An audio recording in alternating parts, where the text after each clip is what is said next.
Alors, l'urbex, c'est un peu compliqué en fait, ça vient du terme exploration urbaine, de urban exploration en anglais. Et donc, c'est une pratique en fait sur le principe, c'est visiter des lieux abandonnés. Et après, en fait, ça s'est pas mal étendu sur plein de petites choses. On va dire que ça s'est étendu sur, par exemple, le fait de monter sur des grues, en fait, en tant que lieu interdit, ça appartient à l'urbex. Je le pratique pas, mais ça en fait partie. Après, il y a évidemment les gens qui vont s'intéresser aux voitures abandonnées qu'on laisse sur les routes, etc. Ou, bon, dans les cas, c'est un petit peu particulier, mais plutôt sur le long des routes, tous les dépôts qui sont laissés à l'abandon. C'est pareil, normalement, ça en fait pas partie, mais on l'associe dedans. Et puis après, ce qui en décline, c'est que certains le pratiquent comme juste de l'aventure, de la découverte avec leurs propres yeux, comme ce que j'ai fait au tout début quand j'ai commencé. Puis petit à petit, il y en a qui se mettent à faire de la captation d'images en vidéo. Il y en a qui se penchent vers le photographe. Et puis il y en a qui vont juste se pencher vers l'histoire en fait. Donc il y a un petit peu de tout, ça rassemble pas mal de choses et c'est assez multidisciplinaire. Et ça se pratique donc pas forcément que en ville? Alors non, pas forcément qu'en ville, parce qu'on a, je sais pas si ça porte un autre nom, pour moi Urbex compte aussi ce qui est en campagne. Mais oui, il y a pas mal de choses en campagne, donc on va trouver des maisons, des anciennes fermes abandonnées, et d'ailleurs c'est des lieux qui sont généralement assez magnifiques parce que comme c'est en campagne, il y a peu de passages, peu de pillages, peu de casse, et donc on va retrouver des lieux qui sont figés dans le temps depuis 5 ou 10 ans, quoi. Donc ça c'est assez incroyable.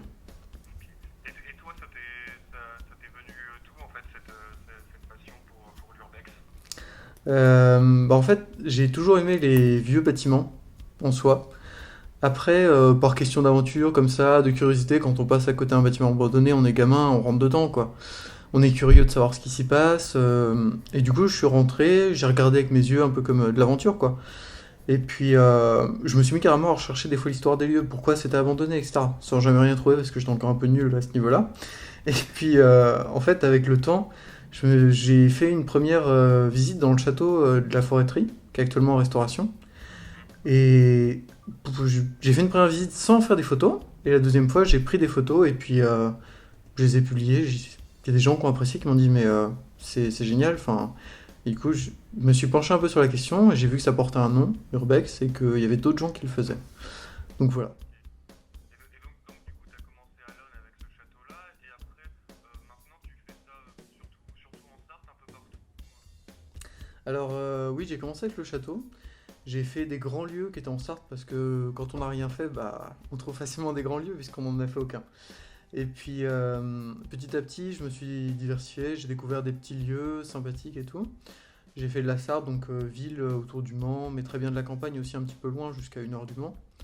Après, à l'occasion de vacances, j'ai fait par exemple des petites visites en Normandie ou vers Poitiers, ce genre de choses. Et actuellement, comme je suis en études à Saint-Étienne, eh bien, il y a des visites à Saint-Étienne qui suivent quoi. Ok, d'accord. Et alors justement, j'ai vu dans une de tes vidéos que tu lançais un appel aux dons pour restaurer ce château à Alonne. Il y a vraiment une dimension conservation du patrimoine autour de l'urbex? Alors, c'est assez rare qu'il y ait cette dimension. Après, par contre, il y a, au niveau des urbexeurs qui s'intéressent à l'histoire, je pense que si on leur donnait le moyen de participer à des restaurations, ils le feraient. Moi, j'ai eu cette chance et de rencontrer le propriétaire. Si je ne l'avais pas rencontré, je m'intéresserais peut-être pas autant aux restaurations. Et donc, comme le château de la Forêterie, je connais le propriétaire. Maintenant, c'est devenu un petit peu comme le bébé, le symbole de ma pratique de l'urbex. Donc, on me connaît, on connaît le château. Donc, les restaurations, participer, ça va de soi, quoi. Et, alors, du coup, donc c'est aller dans des lieux soit abandonnés, des lieux interdits. Est-ce que tu as t'as eu des anecdotes lors de tes passages, je sais pas, voilà, sur des lieux interdits, voilà, tu ne devais pas te trouver là, il s'est passé des choses incroyables, ou est-ce qu'au contraire, ça se passe toujours bien?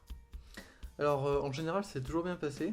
Après, il y a toujours les moments de stress, quoi. Il y a les moments de stress quand les planchers craquent, quand on a un pied qui est sur un truc qui est pas stable du tout. Bon, comme on est assuré, etc., qu'on fait super gaffe, bon, même s'il y a un truc qui craque, on a quelque chose d'autre pour se rattraper, on ne s'est pas fixé sur un seul point, ce genre de choses. Et après, par contre, ça arrive des grandes frayeurs quand on entend du bruit et qu'en fait, c'est d'autres photographes. Donc là, on a une grosse frayeur, puis après, on est super content de pouvoir discuter, quoi. Ouais, parce que du coup, il y a une vraie communauté urbex, même en Sarthe. Oui, il y a une sacrée communauté en Sarthe d'ailleurs. Ouais, ouais. Pas mal en Sarthe, en Normandie. Après, autour, je sais pas trop. Mais en Sarthe, en Normandie, oui, il y en a beaucoup, beaucoup. Donc ce jour, on Ok. reçoit beaucoup de messages et ouais, ouais. Le seul, Et donc, t'en rencontres certains des fois sur des lieux. ouais, ça m'est arrivé 3 fois. Sur un dépôt de train, dans l'ancienne usine, comment ça s'appelait? Les Moulins de Saint-Georges, qui a été détruit cette année. Enfin, l'année dernière, en 2016. Ouais, ouais. En ressortant de la deuxième visite, on était dans les couloirs du rez-de-chaussée et puis on entendait du monde dehors. Et pas de panique, c'était des photographes aussi. Urbex, c'était Ouais, surveillé. ouais, ouais. Ah oui, on était persuadés que c'était surveillé. Enfin, comme il y avait encore une usine en fonctionnement à ce moment-là sur le terrain, c'était forcément utilisé, donc peut-être surveillé. Donc ouais, on s'inquiète un peu. Bon, après, dans tous les cas, quand on est photographe et qu'on le fait sérieusement, quand on casse rien, on sait très bien qu'on n'aurait pas de grands ennuis avec la police. Mais bon, mieux vaut éviter quand même, quoi. Ouais. Mais justement, en termes de loi, en gros, qu'est-ce que tu risques quand tu vas dans des lieux interdits? Alors, techniquement, c'est de la violation de terrain privé, de propriété privée, oui, c'est ça. Donc, techniquement, c'est interdit. Après, le truc, c'est que tant qu'on casse rien, c'est pas trop mal vu.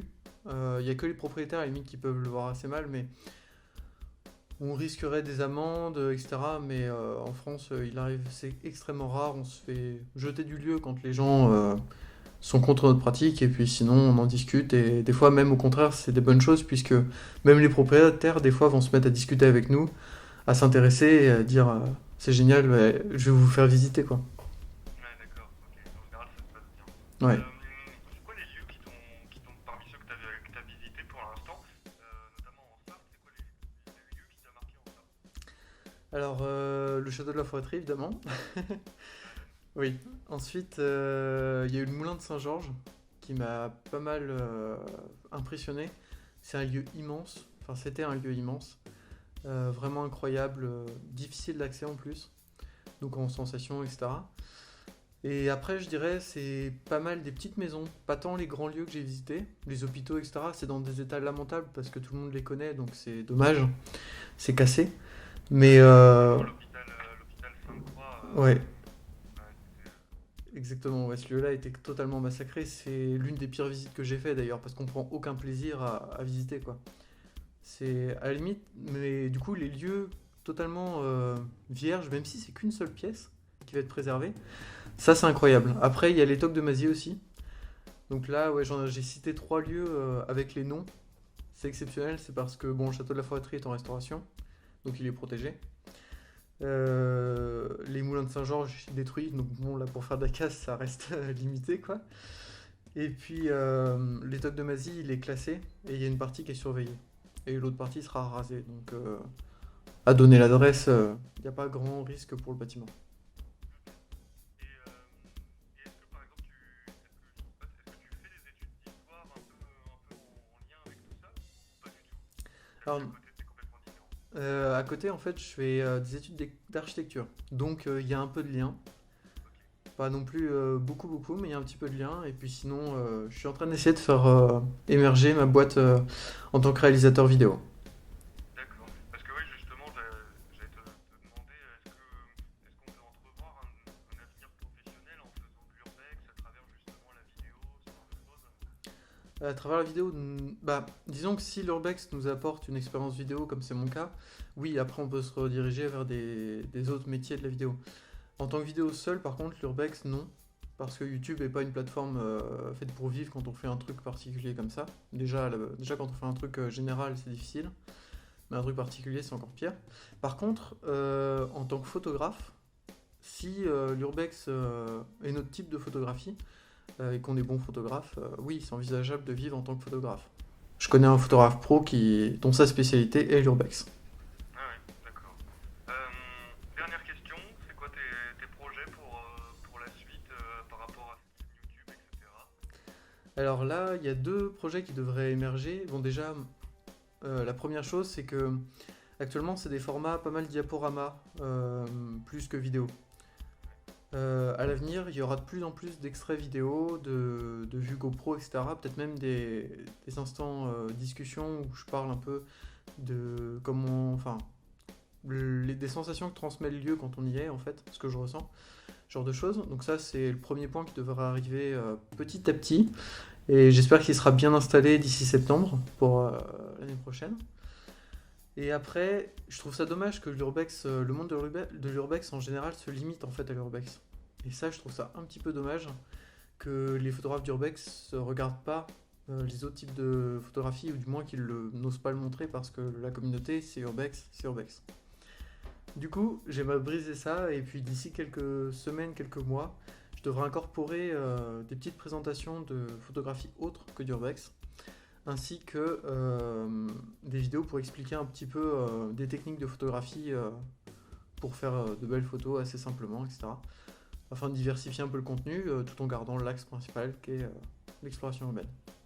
Ok, très bien. Bon, on va te souhaiter bonne continuation alors. Bah merci beaucoup.